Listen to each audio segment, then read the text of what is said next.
आज का हमारा टॉपिक है at the doctors clinic hospital visit. इस वीडियो में हम देखेंगे डॉक्टर के पास जाने या अस्पताल से जुड़ी सामान्य बातचीत में बोले जाने वाले 40 इंग्लिश सेंटेंस। तो चलिए स्टार्ट करते हैं आज का अपना ये वीडियो। सेंटेंस नंबर 1, मुझे डॉक्टर से मिलना है। अगर बोलना हो इस बात को इंग्लिश में तो हम कैसे बोलेंगे? I want to see the doctor. कैसे बोलेंगे? I want to see the doctor. इसके बाद में है सेंटेंस नंबर 2, क्या डॉक्टर अभी है? अगर हमें पूछना हो इस बात को इंग्लिश में तो कैसे पूछेंगे? Is the doctor available now. कैसे पूछेंगे? Is the doctor available now. इसके बाद में है सेंटेंस नंबर 3, मेरी तबीयत ठीक नहीं है। तो इस बात को हम इंग्लिश में कैसे बोलेंगे? I am not feeling well. कैसे बोलेंगे? I am not feeling well. इसके बाद में है सेंटेंस नंबर 4, मुझे बुखार है। तो इस बात को हम इंग्लिश में कैसे बोलेंगे? I have A fever. कैसे बोलेंगे? I have A fever. इसके बाद में है सेंटेंस नंबर 5, मेरे सिर में दर्द है। तो इस बात को हम इंग्लिश में कैसे बोलेंगे? I have A headache. कैसे बोलेंगे? I have A headache. इसके बाद में है सेंटेंस नंबर 6, मुझे खांसी और जुकाम है। तो इस बात को हम इंग्लिश में कैसे बोलेंगे? I have a cough and cold. कैसे बोलेंगे? I have a cough and cold. इसके बाद में है सेंटेंस नंबर 7, क्या आप मेरी जांच करेंगे? अगर पूछना हो इस बात को इंग्लिश में तो कैसे पूछेंगे? विल यू एग्जामिन मी। कैसे पूछेंगे? विल यू एग्जामिन मी। इसके बाद में है सेंटेंस नंबर 8, क्या मुझे टेस्ट कराने होंगे? अगर पूछना हो इस बात को इंग्लिश में तो कैसे बोलेंगे? Do I need to get any test done. कैसे बोलेंगे? Do I need to get any test done. इसके बाद में है सेंटेंस नंबर 9, मेरा पेट दर्द कर रहा है। अगर इस बात को हमें बोलना हो इंग्लिश में तो कैसे बोलेंगे? I have A stomach pain. कैसे बोलेंगे? I have A stomach pain. इसके बाद में है सेंटेंस नंबर 10, मैं बहुत कमजोर महसूस कर रहा हूं। अगर इस बात को बोलना हो इंग्लिश में तो हम बोलेंगे I am feeling very weak. कैसे बोलेंगे? I am feeling very weak. इसके बाद में है सेंटेंस नंबर 11, मुझे भूख नहीं लग रही। तो इस बात को हम इंग्लिश में कैसे बोलेंगे? I have no appetite. कैसे बोलेंगे? I have no appetite. इसके बाद में है सेंटेंस नंबर 12, मुझे बार बार उल्टी हो रही है। तो इस बात को हम इंग्लिश में कैसे बोलेंगे? I am vomiting again and again. कैसे बोलेंगे? I am vomiting again and again. इसके बाद में है सेंटेंस नंबर 13, सांस लेने में तकलीफ हो रही है। तो अगर बोलना हो इस सेंटेंस को इंग्लिश में तो हम कैसे बोलेंगे? I am having trouble breathing. कैसे बोलेंगे? I am having trouble breathing.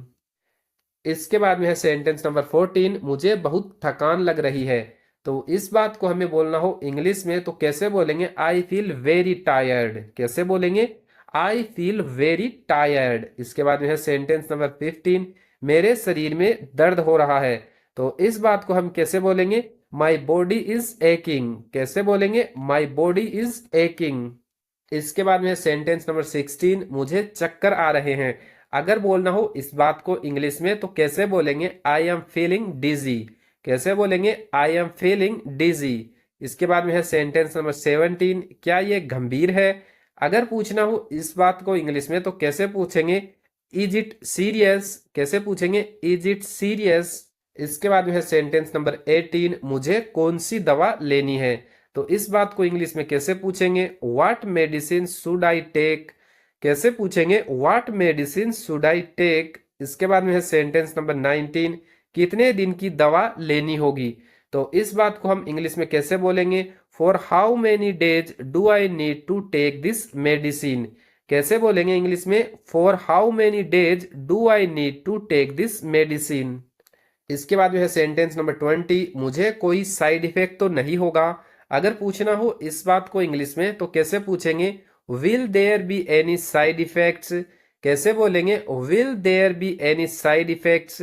इसके बाद में है सेंटेंस नंबर 21, क्या मुझे आराम करना चाहिए? तो इस बात को हम इंग्लिश में कैसे बोलेंगे? Should I take rest. कैसे बोलेंगे? Should I take rest. इसके बाद में है सेंटेंस नंबर 22, मुझे कब तक आराम करना होगा? तो इस बात को हम इंग्लिश में कैसे बोलेंगे? How long should I rest. कैसे बोलेंगे how long should I rest. इसके बाद में है सेंटेंस नंबर 23, क्या मुझे अस्पताल में भर्ती होना पड़ेगा।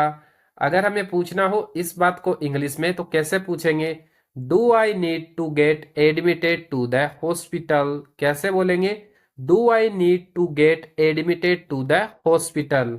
इसके बाद में है सेंटेंस नंबर 24, आप कब तक ठीक होने की उम्मीद करते हैं। तो इस बात को हमें बोलना हो तो हम कैसे बोलेंगे, how long will it take to recover. कैसे बोलेंगे, how long will it take to recover. इसके बाद में है सेंटेंस नंबर 25, मैं कैसा खान पान रखूं। अगर हमें इस बात को इंग्लिश में बोलना हो तो हम कैसे बोलेंगे, what kind of diet should I follow. कैसे बोलेंगे, what kind of diet should I follow.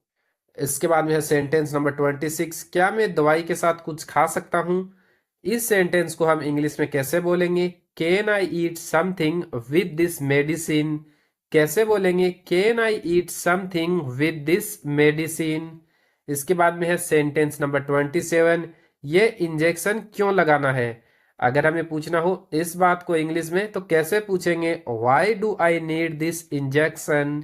कैसे पूछेंगे, why do I need this injection. इसके बाद में है सेंटेंस नंबर 28, क्या मुझे दवा समय पर लेनी होगी।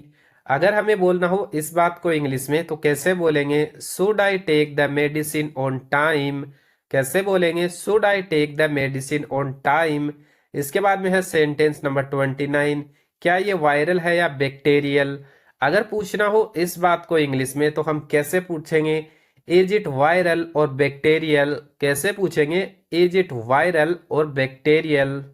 इसके बाद में है सेंटेंस नंबर 30, क्या मुझे कोई परहेज करना होगा। अगर हमें पूछना हो इस बात को इंग्लिश में तो कैसे पूछेंगे, do I need to avoid anything. कैसे पूछेंगे, do I need to avoid anything. इसके बाद में है सेंटेंस नंबर 31, क्या ये दवा बिना खाने के ले सकते हैं।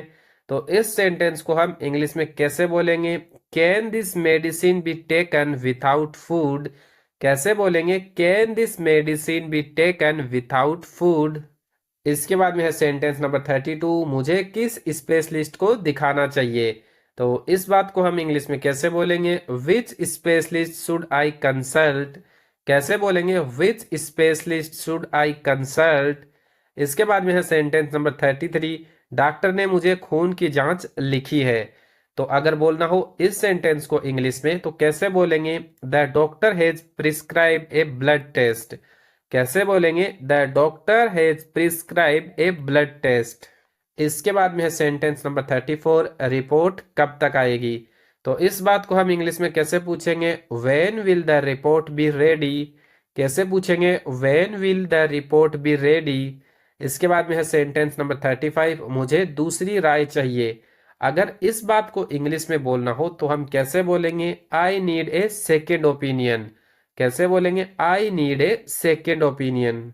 इसके बाद में है सेंटेंस नंबर 36, क्या आप मेरी पुरानी रिपोर्ट देख सकते हैं। अगर इस सेंटेंस को इंग्लिश में बोलना हो तो हम कैसे बोलेंगे, can you check my previous reports. कैसे बोलेंगे, can you check my previous reports. इसके बाद में है सेंटेंस नंबर 37, डॉक्टर बहुत अच्छे हैं। तो इस बात को हम इंग्लिश में कैसे बोलेंगे, the doctor is very good. कैसे बोलेंगे, the doctor is very good. इसके बाद में है सेंटेंस नंबर 38, क्लिनिक का समय क्या है। तो इस बात को हम इंग्लिश में कैसे बोलेंगे, what are the clinic timings.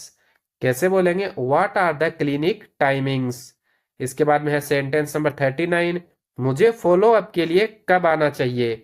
तो इस बात को कैसे बोलेंगे इंग्लिश में, when should I come for a follow up.